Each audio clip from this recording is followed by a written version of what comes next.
दोस्तों नमस्कार, मैं उपेंद्र यादव। दोस्तों इस लाइव प्रोग्राम में आप सबका स्वागत है। दोस्तों सुबह माननीय शिक्षा मंत्री जी से हमारे प्रतिनिधि मंडल की वार्ता हुई और अभी माननीय मुख्यमंत्री जी से हमारी मीटिंग प्रस्तावित है।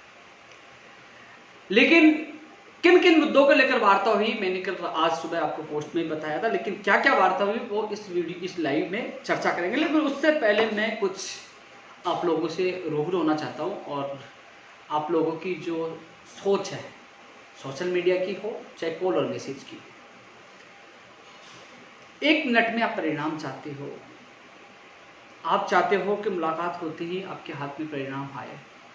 प्रयास करना पड़ता है। राजस्थान बेरोजगार एकीकृत महासंघ कई सालों से चल रहा है। मैं 9 साल से संघर्ष कर रहा हूँ। एक चीज के पीछे भागना पड़ता है। एक भर्ती के लिए भागने लग गया तो और भर्ती वाले पीछे से मैसेज कॉल। मैं समझता हूँ आपकी पीड़ा, लेकिन ये समझना होगा कि एक इंसान है, एक मुद्दा हाथ में ले लिया, उसको पूरा करवाना होगा। ऐसा नहीं कि मैंने फोटो खिंचवा दी, वीडियो बना दी, उनको छोड़ दूँ, दूसरे के पास लगेगा, फोटो खिंचवा दिया, तीसरे के पास ही नहीं। यार वो भी बेरोजगार है यार। कम से कम एक भर्ती को तो मंजिल तक पहुंचाए, कम से कम हमारे साथियों को तो मंजिल मिले। मैं हर व्यक्ति की पीड़ा जानता हूँ। मैं माननीय शिक्षा मंत्री से मेरी मुलाकात नहीं हो पाई मंगलवार को। लोग कमेंट करने लगे कि उपेंद्र यादव कहाँ गायब हो गया, क्यों झूठ बोल गया। माननीय मुख्यमंत्री से, शिक्षा मंत्री से और मंत्रियों से मिलना मेरी बस की बात नहीं। समय दे तभी तो मिले। कोरोना चल रहा है, धरना प्रदर्शन कर नहीं सकते, हंगामा कर नहीं सकते। जब माननीय मुख्यमंत्री जी के ओएसडी से बात हुई हो कि आपसे भर्तियों को लेकर लंबे समय तक कुछ चर्चा करना चाहते हैं, आप इंतजार पर संयम रखें। आप चाहते हो कि मैं उल्टा बयान दूं और ये जो माननीय मुख्यमंत्री समय देने वाला वो भी नहीं मिले मुझे। शिक्षा मंत्री जी से मैं मिला हूँ, आपकी बात रखे, वो भी मैं बताऊंगा कि उन्होंने क्या क्या कहा, क्या उसका परिणाम निकला। लेकिन मैं आप लोगों से, क्योंकि आपका भी अधिकार है मुझे बात बताने का, मेरा भी अधिकार है आप लोगों को बात बताने का। आप सोचिए, अपने दिल पर हाथ रख के सोचिए। कोरोना चल रहा है, जिन लोगों को आपने वोट दिया वो एमएलए आपके घर है, डिजाइन लिख देते हैं कि ले मेरी डिजाइन ले जा, या मैं फोन कर देता हूँ। इसके अलावा कोई कार्रवाई करते हैं? कमरा किराया माफिया अभियान में मैं रोज कोशिश करता हूँ। ऐसे नहीं है कि मैं जाके पहले उनसे बात करनी पड़ती है, कन्विंस करते भैया आप किराया माफ कर दो, यही विद्यार्थी आपके पास आएंगे, गरीब बेरोजगार है। निवेदन करके उनको तैयार करके फिर लाइव करके एक मैसेज देते हैं, या लोगों को फायदा। करीब 25 लाख रुपए करीब हम किराया माफ करा चुके हैं। किनके? मेरे हुए के, वो गरीब थी ना, विभाग कुछ नहीं, उस पर पूरी रिपोर्ट उन लोगों को भेजकर अधिकारी से मिला, वो खुद देख के आए हैं, उनकी मुलाकात करे हुए देख के वो संतुष्ट है। हाँ अब की बार विभाग तैयार है, 7 जुलाई को सुनवाई है। कोशिश हर बेरोजगार की पीड़ाओं के लिए मैं करता हूं। आरएस भर्ती 2018 देखा होगा, मुझे पता है वो कोर्स से निकल गई। अब 4 भर्ती आए मुझे, उसको जो कृषि प्रेक्षक है, चाहे प्रयोगशाला सहायक है, महिला सुपरवाइजर, महिला आंगनबाड़ी है और फायर वाली, ये भी निकले। 6 जुलाई को सुनवाई है। दोस्तों हर व्यक्ति से मिलता हूँ कोरोना में, परिवार के सदस्य, दोस्त भी कहते हैं यार सतर्क रहो, बेरोजगारों से कोरोना लग जाएगा, ये लग जाएगा। लेकिन जब वो कार्यालय के बाहर आ जाते हैं, फोन करते हैं भैया हमसे मिलना, तो उनकी पीड़ा देखकर मैं कहीं पे उनके पास जाता हूँ, सुनता हूँ और कोशिश करता हूँ उनके सामने ही, जहां बात करनी है तो उनके सामने बात करता हूँ, और मुलाकात करानी तो मुलाकात भी कराता हूँ। जो अभ्यर्थी खुद मिल के आते हैं, चाहे सीएमओ में सीएम सचिव साहब से मिलना, उनकी मुलाकात होती है, वो खुद मिल के आते हैं कि हाँ हमारी मुलाकात हुई और उसका परिणाम निकला। हम धरातल पे काम करते हैं। एलडीसी भर्ती 2018 की कई लोगों की ज्वाइनिंग हुई, कई विभाग अटके पड़े थे। हर व्यक्ति के अधिकारी से बात करके, निवेदन करके, लेटर लिख के, बात करके, कन्विंस करके, हर व्यक्ति के धीरे धीरे समस्याओं का हल हो रहा है, उनकी ज्वाइनिंग भी हो रही है। आरपीएस एलडीसी भर्ती 2013 कब से लंबित थी, कोरोना में उसका भी निस्तारण करवाया। सेकंड ग्रेड वाले बेचारे भटक रहे थे, उनके अभ्यर्थी के साथ मंत्री से, सीएमओ मिलकर उनका कैलेंडर जारी करवाया। हर जगह एक एक निस्तारण हो रहा है। और जब सीएम सचिव साहब से सीएमओ में बात होती है तो वास्तव में उनका कहना भी सही है कि आपके काम लगातार हो रहे हैं। कुछ लोग क्या कमेंट करते हैं, उपेंद्र जी तो आप तो कांग्रेस से दबने लग गए, आप तो कांग्रेस के हो गए। भाई मेरा कहना यही है, मैं कांग्रेसी या बीजेपी किसी पार्टी से जुड़ा नहीं है, मैं बेरोजगारों से मिला हूँ, बेरोजगारों के साथ हूँ। लेकिन जब हमारा काम माननीय मुख्यमंत्री जी कर रहे हैं, कोरोना में आप 12,000 एलडीसी वाले की नियुक्ति प्रक्रिया के आदेश हुए, कैलेंडर जारी हुआ है, आप सेकंड ग्रेड के हुए, आदेश में एडवोकेट जनरल किया, 3 जो भर्तियां बढ़ी है कोर्ट में, उसमें एडवोकेट जनरल आ रहे हैं। यार जो मुझे मैं निवेदन कर रहा हूँ, लेटर लिख रहा हूँ कि आप साहब एडवोकेट जनरल को उतारिए, साहब ये करिए, तो उसका निस्तारण हो रहा है, तो फिर मैं किसी खिलाफ बोल जाऊँ? आप सोचिए। मैंने हम जो काम करेगा उनके साथ हूँ, जिंदाबाद बोलूंगा, धन्यवाद बोलूंगा, और काम नहीं विरोध करूंगा। वही किया आपने, देखा होगा। आप क्यों भूल जाते? 25 नवंबर को मैं जेल भी गया था, मैंने अनशन भी किया था।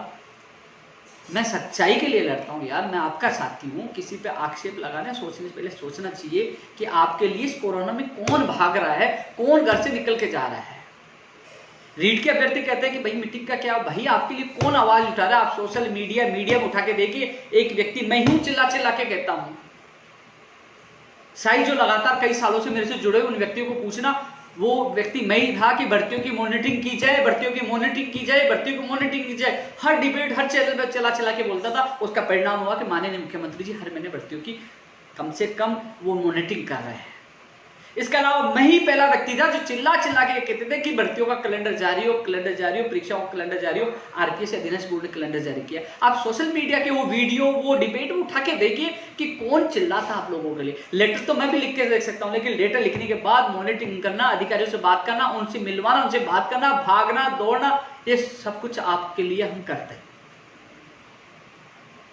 आप सोचिए, मैं आपकी पीड़ा समझता हूं, आप इंतजार कर रहे हैं, कंफ्यूज है, आपकी एग्जाम कब होगी, क्योंकि सबका परीक्षा का कैलेंडर जारी होगा, उनकी कब कब होगी, आपका नहीं होगा। लेकिन जिनका अगस्त सितंबर अक्टूबर कैलेंडर जारी हो, अभी तक कोरोना के ऊपर है, कोरोना की स्थिति सही होगी तो एग्जाम हो सकते नहीं, उनकी भी आगे जा सकती है, वो संभावित तारीखें हैं।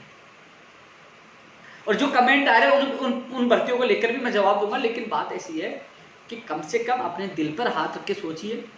मैं फेसबुक पर आजकल मैं छोटी छोटी पोस्ट डालने से कतराने लग गया हूँ कि भैया मैं एक भर्ती के लिए डाल दूंगा कि कनिष्ठ अनुदेशक का परिणाम आने वाला है इस वीक या अगले वीक में। मैं देखूँ नीचे 50 कमेंट आ रहे हैं कि भैया हमें भूल गए। अरे यार, आपके लिए मैं अलग अलग वीडियो डाल चुका हूँ, अलग अलग पोस्ट डाल चुका हूँ। एक भर्ती का डालता हूँ, नीचे सारे कमेंट आते हैं कि आप हमें भूल गए, आप 587 को भूल गए, आप रीट 2018 को भूल गए। जब मैंने ये स्पष्ट आप लोगों के सामने बात रखी थी, रीट 2018 लेवल 2 की कोर्ट से जब सुनवाई होगी, जब 7-8 जुलाई को उसको प्रस्तावित है, एडवोकेट से मेरी बात होगी, उसका जजमेंट हाथ में आएगा, उसके बाद आपका प्रोसेस शुरू करेंगे। उससे पहले मैं क्या बोलूँ? लेकिन नीचे कमेंट करने की अपनी आदत है। मैं भूला नहीं हूँ, मुझे हर बात पता है यार। लेकिन कम से कम उस इंसान को सोचिए, वो इंसान कमरा किराए के लिए भाग रहा है, माफी के लिए, वो इंसान सचिवालय में भाग रहा है, वो इंसान एडवोकेट से भी बात कर रहा है भर्ती के लिए, वो इंसान हर व्यक्ति से कोरोना मिल भी रहा है। सोचिए यार, मैं आपको परेशान नहीं कर रहा, मैं मेरा फर्ज निभा रहा हूँ, मेरा कर्तव्य है। जितना मुझसे होगा, मैंने वादा किया था मरते दम तक मैं बेरोजगारों के लिए करता रहूंगा जब तक मैं सक्षम हूं। लेकिन आप लोगों को समझना होगा, निजी स्वार्थ सोचकर यह सोचना होगा कि बेरोजगार महासंघ, राजस्थान बेरोजगार एकीकरण महासंघ, रुपये यादव के अलावा कौन भागता है। आपकी आवाज बुलंद करना मेरा फर्ज है, कर्तव्य है। परिणाम में देरी हो चाहे कितना भी हो, लेकिन आपकी आवाज तो उठा रहा हूं ना। मैं यदि 100 काम कर दूंगा तो कैसे होगा? मैं कोशिश करता हूँ, फिर भी हमारा रिकॉर्ड अच्छा है कि 100 मामले उठाते हैं, 80% या 90% मामले हमारे हल हो रहे हैं। पीछे पड़ते हैं यार। आप सोशल मीडिया बोलो, मेरे फेसबुक वीडियो उठा के देख लीजिए, जो बोला वो हो रहा है। हमने कहा जैन भर्ती का सिलेबस आ रहा है, मैंने कल ही ट्वीट किया था कि आ जाएगा, और आया है, मैं प्रयास किया ना। अब कनिष्ठ अनुदेशक भर्ती 2016 वाली है, उसमें मामला उलझा उन अभ्यर्थियों की जो लाइव देख रहे हैं, उनकी मैंने सीएमओ में मीटिंग करवाई थी। जो समस्या आ रही थी अनुभव प्रमाण पत्रों को लेकर, समस्या का हल भी हो गया है, और बहुत ही जल्द इस वीक में या अगले वीक में आपके परिणाम जारी हो जाएंगे। कनिष्ठ अनुदेशक की बात कर रहा हूं, जो परिणाम बाकी है। एनटीटी के अभी तक डेटा नहीं आया। और अब मैं जो 4-5-6 मांगे थी ना शिक्षा मंत्री से वार्ता, और उसमें मैं चर्चा करूंगा। उससे पहले और अभ्यर्थियों को मैं बता दूं, क्योंकि उनके भी कमेंट मेरे पास आ रहे हैं। एलडीसी भर्ती 587 के अभ्यर्थी लगातार मुझे कॉल और मैसेज करते हैं, लेकिन अभ्यर्थियों को मैं कह दूं, आपके गगन लीडर है, उसको मैं हर अपडेट बता रहा हूं। सीएमओ में जब बात हुई, उनकी बात भी करवाई, पूरी फाइल बनी थी, सीएम साहब तक गई थी। आज शिक्षा मंत्री जी को भी याद दिलाया, साहब आपने ट्वीट भी किया था, आपने वादा भी किया, बोले मैंने सीएम साहब तक बात रख दी थी, दोबारा फिर बात रखूंगा। यही था कि एक बार ये जो भर्ती प्रक्रिया चल रही है उन पोस्टों की वजह से बाधित नहीं हो, लेकिन कोशिश रहेगी उनको भी न्याय मिले, मैं मजबूती से बात रहूंगा। आज मंत्री जी ने आज उस बात को वापस दोहराया है। लेकिन मंत्री जी के अलावा मुझे पता है, जब भी माननीय मुख्यमंत्री से मुलाकात होगी तो मैं प्राथमिकता के साथ आपकी बात रखूंगा, मुझे पता है। लेकिन जिद नहीं कर सकता यार माननीय मुख्यमंत्री जी, मैं कई बार किसी नहीं मिल पाता हूं। मुझे कई लोग फोन करते, भाई साहब मैं इसनगर आ जाओ, किराया माफ करने, मान लो मैं नहीं जा पाता, दूसरी जगह हूं। तो मुख्यमंत्री कोरोना महामारी है, टिड्डी वाला है, राजनीति कई चीजें हैं, वो बिजी है, वो समय देंगे तभी देंगे यार। मुझे 3 मार्च 2018 को बुलाया था, फिर अब 2020 में 3 मार्च को बुलाया था, 15 तारीख को अचानक मार्च में शिक्षा मंत्री की मुलाकात हो गई। समय देते, कई महीनों से समय मांगते, देंगे।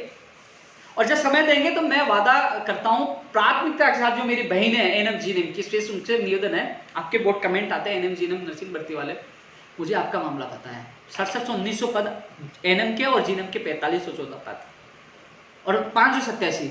इसके अलावा जो एलडीसी भर्ती 2013 पंचायत राज 10,029 पद। जो कुछ मामले हैं माननीय मुख्यमंत्री जी को ही उस पर अंतिम निर्णय लेना है। और साथ में जो गड़बड़ की गई जो कुछ अधिकारियों के द्वारा, कुछ लोगों के द्वारा, जो रीड 2016-18 जो एक और सूची का मामला है, जो गुमराह कर रहे हैं, जो सुप्रीम कोर्ट में 2016 भी पूछ के 17 जो संस्कृत विभाग वाला भी डीबी में चला गया और 18 वाला चल रहा, उस मामले में मुख्यमंत्री जी को मैं अवगत कराऊंगा कि ये जानबूझकर सरकार को बदनाम कर रहे, क्योंकि सूची आपको सुप्रीम कोर्ट में भी हारेंगे, फिर भी आपको निकालनी पड़ेगी। मैंने शिक्षा मंत्री जी को कहा था कि साहब ये सुप्रीम कोर्ट से भी हम जीत के आएंगे। तो दोस्तों, आप सबसे मेरा यही निवेदन है कि मैं नहीं, मेरी जगह मान लीजिए मैं तो प्रवक्ता हूं, कल ये भी छोड़ दो, दूसरा आ जाए, लेकिन जो भी आपकी मदद करे उसको मजबूती से आप सबको मिलकर साथ देना चाहिए। सोचना चाहिए एक व्यक्ति एक भर्ती में लगा हुआ है तो वो आपका भी सब। मैं धीरे धीरे ऊर्जा विभाग के अभ्यर्थियों के कॉल और मैसेज आते हैं हमारी भर्ती में, उनके लिए पहले भी लेटर लिखा है मैंने, सीएमओ ने बात की और मजबूती से फिर बात रखा है कि साहब इनकी भर्तियां निकाल जाए। आईटीआई योग्यता वाले भी लोग इंतजार कर रहे हैं। ऊर्जा विभाग में 9000 से ज्यादा पदों पर भर्तियों की घोषणा की गई थी, उन पर भर्तियां निकाल, धीरे धीरे हर विभाग में भर्तियां, उनकी मैंने बात मजबूती से रखी है। तो दोस्तों, हर व्यक्ति की बात रखने की मैं कोशिश कर रहा हूँ। तो जो मुद्दे, जो 3-4 मुद्दे बताए माननीय मुख्यमंत्री के स्तर के, मैं मजबूती, जब मेरी मुलाकात होगी तो मैं मजबूती से आपकी बात रखूंगा, विश्वास दिलाता हूँ आपको। अब मैं आज की जो वार्ता के लिए भी बात कर लेता हूँ। दोस्तों, आज माननीय मुख्यमंत्री शिक्षा मंत्री से मुलाकात हुई। पहले भी 19 तारीख को टाइम मांगा था, शिक्षा मंत्री बिजी थे, फिर मंगलवार को टाइम मांगा, वो लेट आए सिक्कर से। फिर आज मेरी मुलाकात हुई, शिक्षा मंत्री जी ने ये बात कही रीट के लिए, विशेष जो रीट के अभ्यर्थी इंतजार कर रहे हैं, कि माननीय मुख्यमंत्री जी तक फाइल गई हुई है। कुलदीप राठा जी जो OSDM से बात हुई है, बोले कि मुझे जब भी बुलाएंगे मैं चला जाऊंगा। उनकी सहमति यानी कि उनसे अप्रूवल बाकी है। हमने जो दोनों नियम थे, जो वेटेज कम करके और जो 2 एग्जाम वाला, उनको भेज दिया है। जो भी मीटिंग होगी उसके अलावा पंचायत राज विभाग का भी रोल है, उसमें रूल्स में बदलाव होगा। जो मैंने आप लोगों को पहले वीडियो में बता दिया था कि पंचायत राज रूल्स में भी संशोधन होगा। वेटेज कम होगा तो भी संशोधन होगा, 2 एग्जाम होगा तो भी संशोधन होगा। तो वो कह रहे हैं कि मैं पारदर्शिता के साथ एग्जाम कराना चाहता हूं, मैं जल्दबाजी में फिर घोषणा कर दूं कि एग्जाम इस तारीख होगी, फिर एग्जाम नहीं होगी तो आप ही गाली दोगे। हमने सेकंड ग्रेड का, आप किसी भी राज्य में देख लीजिए, कोई भर्ती प्रक्रिया चालू हो गया, हमने सेकंड ग्रेड का LD शिक्षा विभाग के लोगों की नियुक्ति प्रक्रिया के आदेश जारी किए। किसी भी अभ्यर्थी ने ये नहीं कहा कि शिक्षा मंत्री जी आपको धन्यवाद, लेकिन रीट के लिए आप लोग इतना कुछ बोलते हो। फिर भी मैं स्कैन कर रहा हूँ, फिर भी मैं कोशिश कर रहा हूँ पारदर्शिता के साथ भर्ती हो। तो माननीय मुख्यमंत्री जी के पास वो फॉर्मूला गया, वो किस पे हरी झंडी देते हैं, मुझे बुलाते हैं तो मैं तुरंत जाने के लिए तैयार हूँ। उसके बाद जो पंचायत राज नियमों में संशोधन करके और आगे की प्रक्रिया शुरू करेंगे। दोस्तों, मैंने रीट शिक्षक भर्ती में पद बढ़ाने की बात रखी है, कॉमर्स वाले अभ्यर्थियों को वेटेज हटाने, सारी वो मांगे रखी है। अब कुछ लोग कहेंगे कि उपेंद्र यादव रीट पे इतना जोर क्यों नहीं दे रहे, तो सोचिए मेरे अलावा आपकी मांग कौन उठा रहा है। यूट्यूब पे चिल्लाने से, यूट्यूब पे वीडियो डालने से कुछ नहीं होगा, दरअसल पे काम कौन कर रहा है, ये तो सोचिए आप लोग। मैं इसलिए चुप हूं क्योंकि जब माननीय मुख्यमंत्री जी ने, शिक्षा मंत्री जी ने वेटेज खत्म करने की जो हमारी मांग थी, जो पिछली सरकार में हम जेल गए थे, वेटेज खत्म किया जाए बीए का, फर्जी डिग्री वाले नहीं आ सके, हमने सामान्य ज्ञान शामिल करने की मांग की थी, वो मांगी जा रही है। हम कॉमर्स वालों को अंदर लाने की मांग मानी जा रही है। जब हमारी मांगे मानी जा रही है, समय इसलिए तो लेट हो रहा है कि जो ये विसंगतियां दूर हो रही है, तो हमें राजस्थान के अभ्यर्थियों को तो फायदा हो रहा है। किसको फायदा हो रहा है? उपेंद्र यादव या शिक्षा मंत्री जी को? वो फायदा आप लोगों को हो रहा है। लेकिन मैंने शिक्षा मंत्री जी से ये निवेदन किया है, जिस प्रकार आपने LDC का कैलेंडर जारी किया, जिस प्रकार आपने सेकंड ग्रेड का कैलेंडर जारी किया, कम से कम जो भी हो कि एग्जाम कब होगी, परिणाम कब आएगा, क्या क्या होगा, क्या पैटर्न होगा, जल्द से जल्द जारी किया जाए, जिससे बेरोजगार अपनी तैयारी कर सके। मैं ये नहीं कह रहा कि एग्जाम आप 2 सितंबर को, अक्टूबर, आप चाहे जनवरी, फरवरी, दिसंबर जब भी करवाए, 2 महीने, 5 महीने, 7 महीने, जो भी लेकर, कम से कम बेरोजगारों कह दे कि इतनी तारीख को आपके एग्जाम होंगे, ये कैलेंडर है, ये पैटर्न है, जिससे बेरोजगार तैयारी कर सके। ये बात मैंने मजबूती से रखी है, उनके सामने बात रखी है। और दोस्तों, विशेष शिक्षकों की बात रखी है, उनके भी पद आएंगे।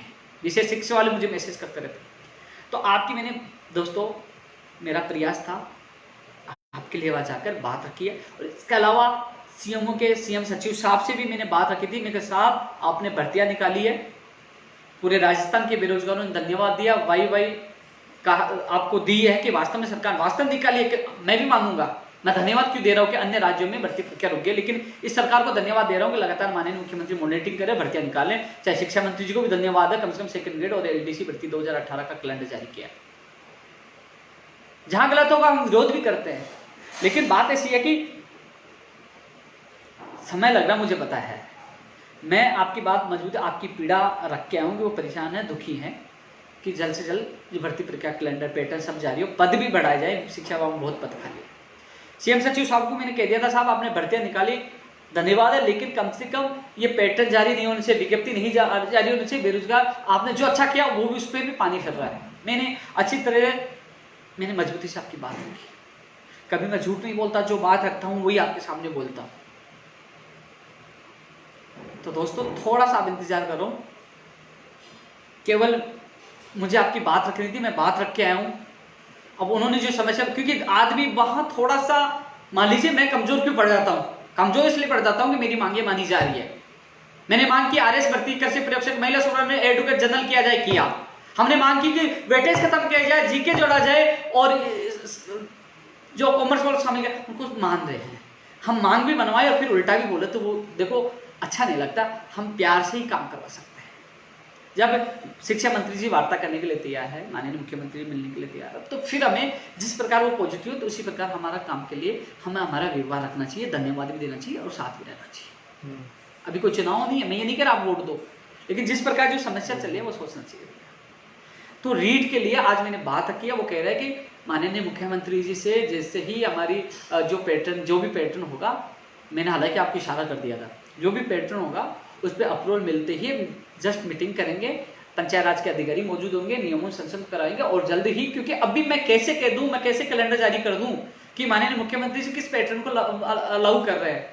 शिक्षा मंत्री जी कहना था, वो एक बार उनसे यदि मुझे बुलाते हैं तो मैं यही हूँ, जाने के लिए तैयार हूँ, वहां से अनुमोदन जिस पैटर्न के लिए तैयार होते हैं, जो करवाना चाहते हैं माननीय मुख्यमंत्री जी, उसके बाद हम पंचायत राज के अधिकारियों से नियमों में संशोधन कराकर और आगे का हम कैलेंडर जारी कर सकते हैं। अभी स्थिति नहीं है कि मैं कैलेंडर जारी कर दूं, पहले माननीय मुख्यमंत्री जी हरी झंडी मिले, उन्होंने ये कहा पैटर्न के लिए, कैलेंडर के लिए।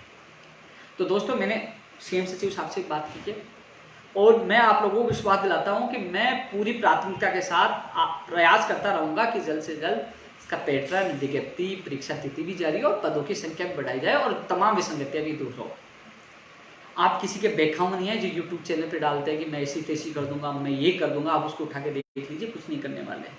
और जिस दिन कुछ करना होगा ना, वो हम ही करेंगे, आपको पता होगा, पहले देख लीजिए। लठ भी खाए, जेल भी गए, अनशन भी किया, सब कुछ किया, किसी को आगे नहीं किया भैया तो अनशन पे बैठ, तू लाठियाँ खा ली। लाठी खाई तो सबसे पहले मैंने खाई है, जेल गया था सबसे पहले, जेल में गया, अनशन किया तो मैंने किया है।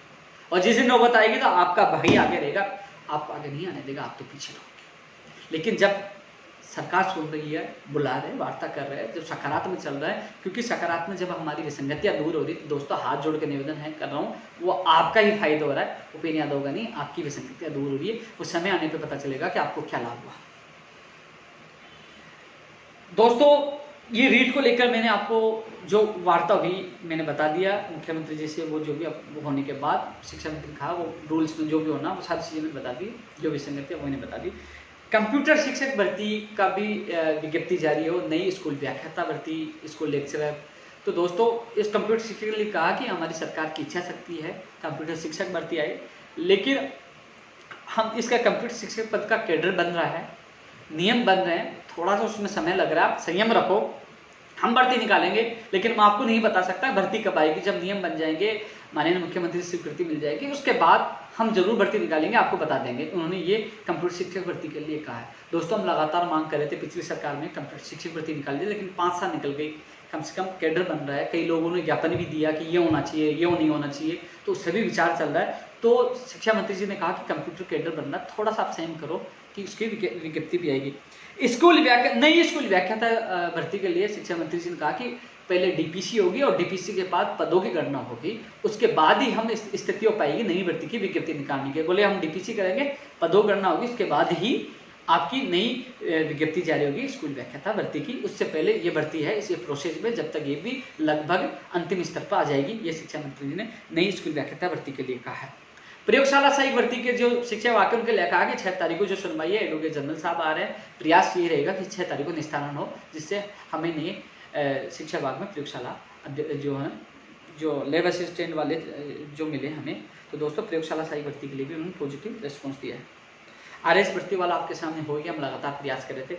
लेकिन एएन भर्ती 2018 में भी दोस्तों, जैसे आरएस भर्ती 2018 रूल्स 15 में बदलाव किया गया, उस रूल्स 15 में बदलाव की वजह ही कोर्ट से आपका आरएस भर्ती 2018 का मामला हल हुआ। अब रूल्स 15 में एएन भर्ती में भी होना है। इस संदर्भ में माननीय मुख्यमंत्री सचिव साहब को मैंने अवगत करा दिया, साथ रूल्स 15 में बदलाव किया जाए जिससे इनका भी फाइनल परिणाम आए, क्योंकि दोस्तों दोनों में मामला समान था, ओबीसी जनरल कट ऑफ को लेकर आरएस भर्ती 2018 में और एएन भर्ती में भी। तो उसमें क्योंकि परिणाम नहीं आ रहा था, हम लगातार सोशल मीडिया के माध्यम से आवाज उठा रहे थे कि परिणाम क्यों नहीं आ रहा। बाद में पता चला कि वो सुरग्यान वाले केस का इंतजार कर रहे थे, क्योंकि उसकी लाइट में एएन भर्ती 2018 के उन अभ्यर्थियों को शामिल किया गया था जो ओबीसी के थे और जो एसटी जो भी हो, जो जनरल से ज़्यादा नंबर लेके आते वो बाहर हो गए, तो उन लोगों को शामिल उसी सुरग्यान यादव वाले जो आरएस वाले मामले में उसके बिहेव पे यानी कि लाइट में फैसला आया था। लेकिन अब उसका फाइनल फैसला नहीं आया था, अब उसमें भी अनुमति लेनी पड़ेगी कोर्ट से और उसमें भी रूल्स 15 में बदलाव होगा। वो मैंने बात रख दी, थोड़ा समय लगेगा लेकिन आपका परिणाम जल्द होगा, राहत मिलेगी। आरएस भर्ती 2018 का परिणाम 5 जुलाई के बाद ही आएगा। आपको पता है 4 जुलाई तक तो एमबीसी का जो भी है ऑप्शन जो ले रहे हैं, जो मांग रहे हैं, इसके बाद 5 जुलाई के बाद ही आएगा, यानी कि अगले वीक में आपका परिणाम आ सकता है। दोस्तों जूनियर अकाउंटेंट 2013 के अभ्यर्थी मुझसे मिल के गए थे, ऑफिस में आए थे, करीब 20-30 लोग थे, उनकी मैंने बात सुनी थी और मैं उनको विश्वास दिलाता हूँ जितनी मेरे से मदद होगी जूनियर अकाउंटेंट 2013 के अभ्यर्थियों करूँगा। वहीं सूचना सहायक भर्ती 2013 वाले मैं पूरी मदद करूँगा। फायर वाले आए हैं, इन अभ्यर्थियों को उनके विभाग में इनको पहुँचाए, ये मिल के आए, ये संतुष्ट है। अब 7 जुलाई को उनको सुनवाई है, इनके एडवोकेट से सीएमओ से फोन करवाना, जो वो भी मैं इनकी पूरी मदद करूँगा। सेकंड ग्रेड भर्ती 2018 संस्कृत विभाग की जो काउंसलिंग प्रक्रिया, नियुक्ति प्रक्रिया जो बाकी है, इस संबंध में मैं कल माननीय मंत्री जी से मैं खुद बात करता हूँ। हालांकि एक बार पहले बात रखी थी, लेकिन इसकी प्रक्रिया शुरू हो ये बात में मैं रखूँगा। दोस्तों जैन भर्ती का सिलेबस जारी हो गया है। मैंने कहा था सिलेबस में कोई बदलाव नहीं होगा, थोड़ा बदलाव होगा, वही आपके सामने है कि लगातार मैं आप लोगों को कह रहा था तैयारी करो, वही है। आपके एग्जाम 6 दिसंबर से स्टार्ट है, आप उसकी तैयारी करते रहे। दोस्तों एनटीटी का डेटा अभी तक उनके पास पूछा नहीं। रीड 2018 लेवल की एक और सूची मैंने हमारे एडवोकेट जो बात की है, सुनवाई कोशिश कर रहे हैं, परिणाम आने दो। 2016 और 17 में उन्होंने जो लापरवाही किया, जब माननीय मुख्यमंत्री से मिलूंगा तो मैं जरूर बात रखूंगा कि जिन विभागीय अधिकारियों जो भी इसमें शामिल है, मैं नाम नहीं ले सकता, एक बार माननीय मुख्यमंत्री तक मैं बात रखूंगा। और जो 4 भर्तियां कृषि परीक्षा, प्रयोगशाला सहायक, महिला सुपरवाइजर, आप 6 तारीख इंतजार करो, मैं मेरा बेस्ट से बेस्ट कर रहा हूँ। एडवोकेट जनरल साहब आ रहे हैं और भगवान चाहे तो जिस प्रकार आरएस वालों को खुशखबरी मिली आपको मिले। दोस्तों इसके अलावा कॉलेज लेक्चरर की वैकेंसी आई, ये भी हम मांग करें। दोस्तों इसके अलावा ऊर्जा विभाग की भर्तियों के लिए मैंने कल भी लेटर लिखा, पहले भी लेटर लिखा। मैं आपके हर पीड़ा को समझता हूँ। आईटीआई वाले लगातार मुझे कॉल मैसेज कर रहे हैं। राजस्थान पुलिस 2018 की एक और सूची जारी हो। दोस्तों मैंने पहले भी लेटर लिखा था और मैंने खुद ही रोहतास कुमार यादव के नाम से याचिका लगा रखी, लेकिन कोर्ट में उसका नंबर नहीं आ पा रहा। अब नंबर आना नहीं आना न्यायालय का मामला है, मेरे हाथ में नहीं है, लेकिन जितना प्रयास मुझसे हो रहा है दोस्तों मैं आप लोगों के लिए कर रहा हूँ। इसके अलावा दोस्तों व्यावसायिक जो वोकेशनल टीचर के मामले में शिक्षा मंत्री जी ने ये कहा है कि सप्ताह भर के अंदर वो इस मामले में मीटिंग ले रहे हैं। जो उनका सैलरी वाला मामला है, जो समस्या आ रही है वोकेशनल टीचर के लिए, कहा सप्ताह भर में इस मामले में अधिकारियों की मीटिंग लेके रास्ता निकालने की पूरी कोशिश करेंगे, ये शिक्षा मंत्री जी ने मुझे कहा है। 2012 में सुप्रीम कोर्ट में सरकार जा चुकी है। नमो नारायण से मेरी बात हुई थी, वो मुझसे मिलेंगे, जितना सहयोग है मैं उनसे पूरा करूंगा। 2013 सेकंड ग्रेड के लिए मुकेश बेनीवाल मेरे साथ थे। मुकेश बेनीवाल ज़्यादा चिंतित है, उनका व्यक्ति साथियों को कहूँगा कि मुकेश बेनीवाल आपके लिए पूरी भागदौड़ कर रहा है, चिंतित भी है। आज भी बात रखी थी, वो वित्त विभाग से जल्द से जल्द फाइल निकलवाने की हम पूरी कोशिश करें। टीआरए की 124 की वैकेंसी की अभ्यर्थना अभी तक, उसके लिए भी हम पूरी कोशिश करें कि अभ्यर्थना इसके भी, ग्राम सेवक की भी, वन रक्षक, वनपाल जो जितने भर्ती हैं उनकी भी पहुँचे। दोस्तों एक सबसे बड़ा मुद्दा है बाहरी राज्यों का कोटा कम हो। बाहरी राज्यों का कोटा कम हो, वो प्रयास भी हमारा पहले जारी था, लेकिन अब किस वजह से, कोरोना महामारी की वजह से वो मामला दब चुका है। लेकिन मुझे पता है बाहरी राज्यों का कोटा कम हो उसके लिए प्रयास करूंगा मैं भी, और आप इसमें जुड़े। अब दोस्तों अब मैं जो कमेंट यदि किसी भर्ती को लेकर मैं भूल गया हूं तो मैं इन कमेंट्स का भी जवाब दूंगा, लेकिन आप सबसे मेरा निवेदन है कि जो हम सबको मिलकर इस सिस्टम से तो लड़ाई लड़नी होगी, क्योंकि सिस्टम में ये खामियां है कि परिणाम कब आता है, जॉइनिंग कब होती है, ये पता नहीं, कितने साल लग जाते हैं। कभी भर्ती कोर्ट में एकत्रित, कभी डिवीजन बेंच, कभी फाइल घूमती रहती है, कभी कहाँ चक्कर काटना पड़ता है, कभी कहाँ काटना पड़ता है। तो हम सबको मिलकर लड़ना होगा। कभी 587 पद कम कर दिए जाते हैं, कभी क्या। इसके लिए हमें एकजुट होना होगा दोस्तों। इस अभियान, एक बार कोरोना समाप्त हो जाए, हम सब मिलकर एक बड़ा अभियान भी चलाएंगे, एक बड़ी रणनीति के साथ आगे की प्लानिंग भी बनाएंगे। स्टेनोग्राफर के फॉर्म रीओपन कब होंगे? भैया आपकी जल्दी सूचना मिल जाएगी। इसी जुलाई में आपके रीओपन हो जाएंगे, यानी कि इस वीक है, आने वाले वीक में आपको सूचना मिल जाएगी। स्टेनोग्राफर के जो रीओपन के आदेश हो जाएंगे, सूचना के आदेश हो जाएंगे स्टेनोग्राफर। और कई लोग मुझे कॉल कर रहे थे, बार बार ये कह रहे थे कि भैया हमारी वापस वहां चले गई। नहीं, वो झूठी अफवाह है। आपकी अभ्यर्थना वापस ARD में नहीं गई है। जल्दी आपको खुशखबरी मिलेगी। मैंने आपकी बात रख दी है कि रीओपन आपके फॉर्म को वो मैंने रख दिया और जल्दी आपके आदेश हो जाएंगे।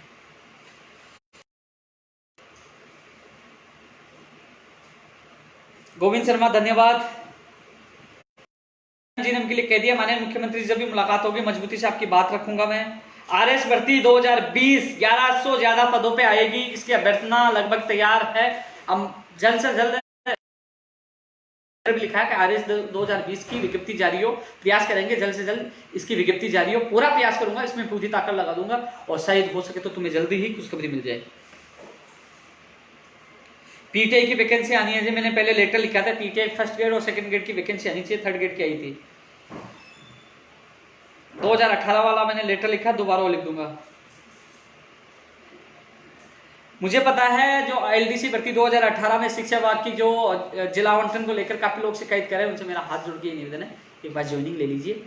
पता नहीं कोई किसी प्रकार भर्ती अटक गई तो लटक जाओगे, लोगों को बहाना मिल जाएगा। एक बार ज्वाइनिंग ले लीजिए। ज्वाइनिंग के बाद आप कोर्ट में जाइए, आप अपनी बात रखिए कि मेरी मेरिट बहुत ज्यादा थी, कुछ लोग कम थे, उनको होम जिला मिला, हमें दूर मिला। क्योंकि 2013 RPSC में ऐसा हुआ, तो आपको राहत मिलेगी, माननीय न्यायालय से जरूर राहत मिलेगी। एक बार आप ज्वाइनिंग करिए, उसके बाद मुझसे मिलिए। जितना सहयोग होगा मैं आपका सहयोग करूंगा, परिवेदना भी आप देना।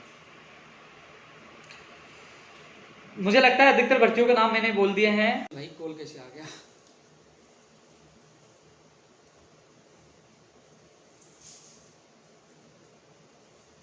वैसे जो कमेंट आ रहे हैं उनकी भर्तियों के लेकर मैं चर्चा कर चुका हूं, वो वीडियो देखें, उनको पता लग जाएगा। लेकिन दोस्तों आप सबसे मैं यही निवेदन करना चाहूंगा, फिर मैं आपके बीच में रहूंगा, लेकिन हम सब मजबूत रहे, एक साथ रहे और मिलकर एक साथ संघर्ष करेंगे तो जरूर परिणाम मिलेगा। माननीय मुख्यमंत्री जी हमारे प्रति पॉजिटिव है। जल्दी माननीय मुख्यमंत्री से मुलाकात करूंगा। शिक्षा मंत्री से मुलाकात की है, वो भी कह रहे हैं कि हम आपके साथ हैं, कोशिश करेंगे ज़्यादा से ज़्यादा बेरोजगार को रोजगार मिले। जय हिंद, जय भारत।